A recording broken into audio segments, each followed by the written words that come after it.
Today I'm going to teach you how to fight like Wonder Woman, so get ready to power slide, shield bash, and grab that lasso here on Rolling with Advantage.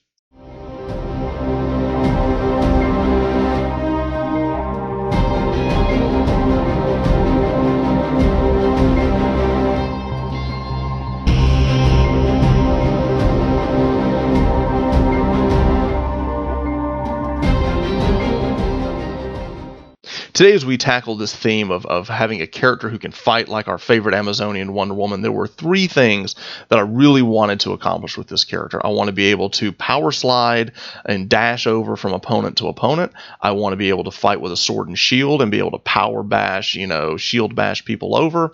And the other thing that I wanted some way to have the magic lasso. Like, those were the three things that I really wanted to accomplish. So for that, I chose the race out of the new Wildmount book, the Orc of Exandria.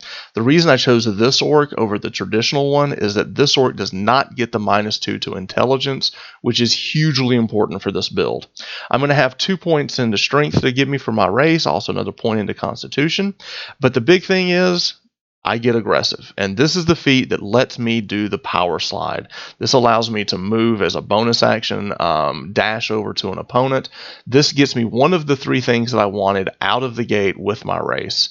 The other thing that allows me to do is it gives me powerful build. I'm playing Wonder Woman and Amazonian. I want to be able to lift, and have super strength, and it wasn't on my list, but gosh, I'll take it. That's perfect.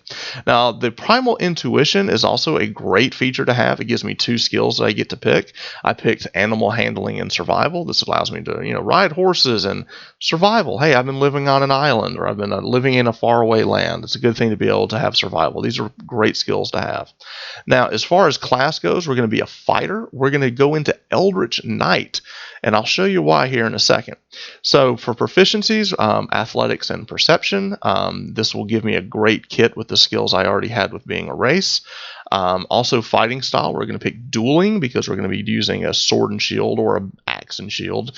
And then, of course, as a fighter, we get our second wind and action surge. These are abilities that all fighters get. They're fantastic. But where we really are going to start getting into this build is 3rd level. At 3rd level, we get our spell casting for being an Eldritch Knight.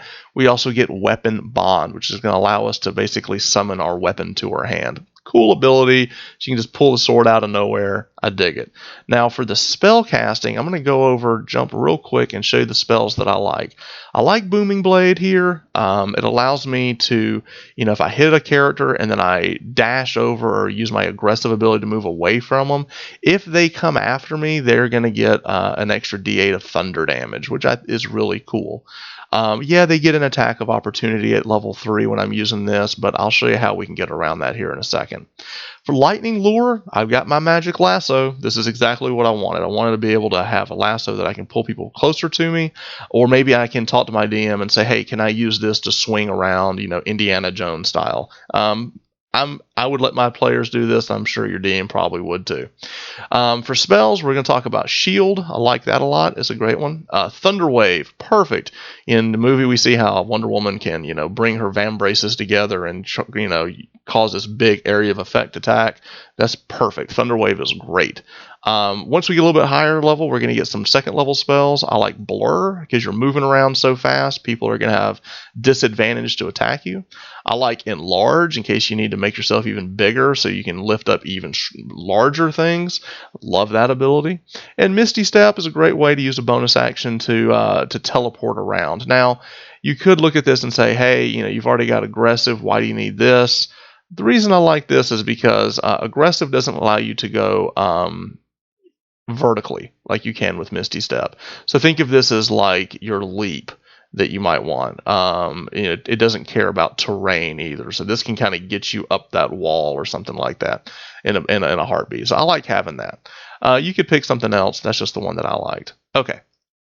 Back to the Eldritch Knight. So as we get going, we get our ASI ability score improvement. And instead of taking that, we're going to take the feat and get Shield Master. This feat is an absolute must in this build. It's going to give us the ability to use our AC bonus as our for our dexterity saving throw. It's going to allow us to use a bonus action to shove a creature, maybe knock them down, which is perfect. And also, if I do get a dexterity saving throw, I can, instead of taking half damage, I can use my reaction and take no damage. This is huge in case you're fighting things with breath weapons. So this is a fantastic feat to have. 5th level, we get the all-important extra attack. And at 6th level, we're going to take the mobile feat. This is going to allow me to move an extra 10 feet. It's going to allow me to use when I do take a dash action, I don't have to worry about difficult terrain. Probably not going to be using that too much, but it's good to have. The final thing, and the reason that we really want to have this, is when I make a melee attack against a creature, I don't provoke opportunity attacks from that creature the rest of the turn, whether I hit or not. Okay, so let's go back up here, and I'm going to show you Booming Blade. Part of Booming Blade to cast the spell is you have to make a melee attack.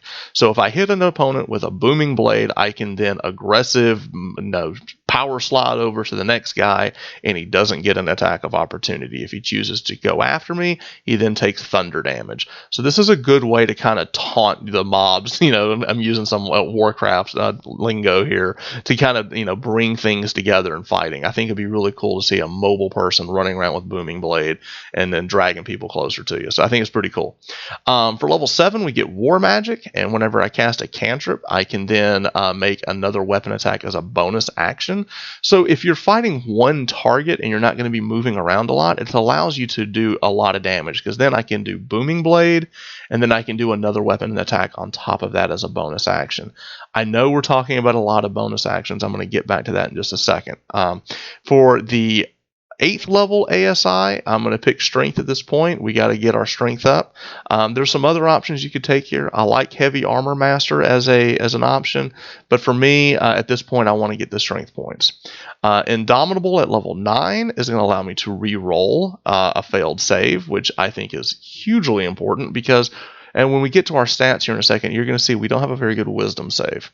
And then finally, at level 10, we're going to talk about Eldritch Strike. What this allows us to do is we hit a guy, and then they have disadvantage on saves against other spells until the end of my next turn.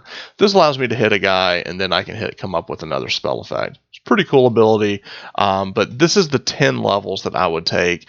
I like to talk about characters in 10 levels because that's where most your games go, is in that first 10 levels. Now, if we were to continue this character up and go all the way to level 20, I feel this is a class I wouldn't multi-class, this character. I think I would take him straight up. You could take one level in Barbarian for Rage. That's a possibility, but I think I just want to take him all the way up to 20. For these other ASIs here, I would at some point come over here and start bumping up Constitution. I like having more hit points. For here, I also want to get my Strength all the way up. This will get my Strength up to 20 at this point. Arcane Charge at 15. I gain the ability to teleport 30 feet when I use my Action Surge. Super awesome. This is one of those reasons I don't want to multi-class too much. I like that ability. Now, once we get to these last two here, you could go, there's a lot of options. I still like the idea of going back and getting Heavy Armor Master. I also like the idea of maybe just getting your Constitution as high as possible, and I think that's what we're going to do. Oh, not feet, sorry. I just want to have all the hit points. I want to stick around in the battlefield as long as possible. Improved War Magic, what this does is whenever I use my action to cast a spell, I can make one weapon attack as a bonus action. So as we get other spells, it allows me to hit a guy with a spell and then turn around and attack. So this is not before it has to be a cantrip. Here it does not have to be a cantrip. And then finally here at the end, I'm going to continue going up and getting more Constitution. Hit points are wonderful. And then finally at 20th level, I get to attack 4 times instead of 3. So you can go nuts here. All right. So this is how I would build this character. For abilities, I like the idea of putting your highest stat in Strength. Dex, 10, we're wearing Heavy Armor. Constitution, 13, remember we get another point for being an Orc. And then with the ASIs, I can get this all the way up to 20. Intelligence 14. We got to have some intelligence for the Eldritch Knight stuff. Wisdom 12, Charisma 10. For background, I chose Outlander because, hey, we're living on an island or a faraway land. Maybe they've been around a long time. Because we have high intelligence, let's take history. I also like Arcana. They know a lot about the magical arts. They're an Eldritch Knight. Makes sense. And because I like drums, personally, we're going to play with drums. For equipment, to start out, I chose Chainmail. I chose a Battle Axe just because I'm an orc, but if you really want to be on theme, you could pick a sword here. I think a long sword would be great. A shield, obviously we need to have that. And that is what my Eldritch Knight looks like. So this is the 20th level, and you'll see the crazy amount of hit points because we're getting all these extra points for Constitution. But the one thing that I want to talk about that I touched on earlier is the issue that a lot of people have with this type of build is, let's take a look at all the things I can do with the bonus action. It's a lot. I can Misty Step. I can use my aggressive to charge. I can use Second Wind. I can Shield Master Shove. That's not also considering the fact that I have the other ability where, let me go back over here. There's another way I can use a bonus action is with the War Magic. Whenever I hit with my Booming Blade, I can get an extra attack. So there's all these ways to use a bonus action. So a lot of people will criticize this build and say, you've got too much you're trying to do with a bonus action. You only get one per turn. And my counter to that is, no, I have options. I like my fighters to have a lot of options of what they can do in combat, which is one of the reasons I like the Battle Master class so much. I like the idea of having options. I'm not always every turn running up, attack, attack, shield bash, or attack, attack, I'm done. This way I can run over and I can get very cinematic with my attacks. I can attack a guy with Booming Blade. I can power slide over to the next guy. The next turn I attack him. I shield bash him down. I'm going to run over to the next guy. I like the idea that this character is moving around the battlefield. It has a lot of options for what they're trying to do in combat. Now, that being said, I have not actually played an Eldritch Knight on the table, so I would love any feedback for people who have played an Eldritch Knight, and if there are combos that you see that you like. But this for me was a build I wanted to do. It was off of one of my subscribers commented on another video and talked about his Wonder Woman build, and I got so inspired through the conversation I had with him. I was like, well, I've got to make my own. So this is my version of how I would make an Amazonian Wonder Woman orc, I guess in this case, in D&D. So if you've played this, I would love to know how it went. If you want to take this idea and run with it and make some tweaks, by all means, let me know. And if you like this kind of content, be sure to like, subscribe to the channel, and until next time, keep rolling with advantage. Thanks.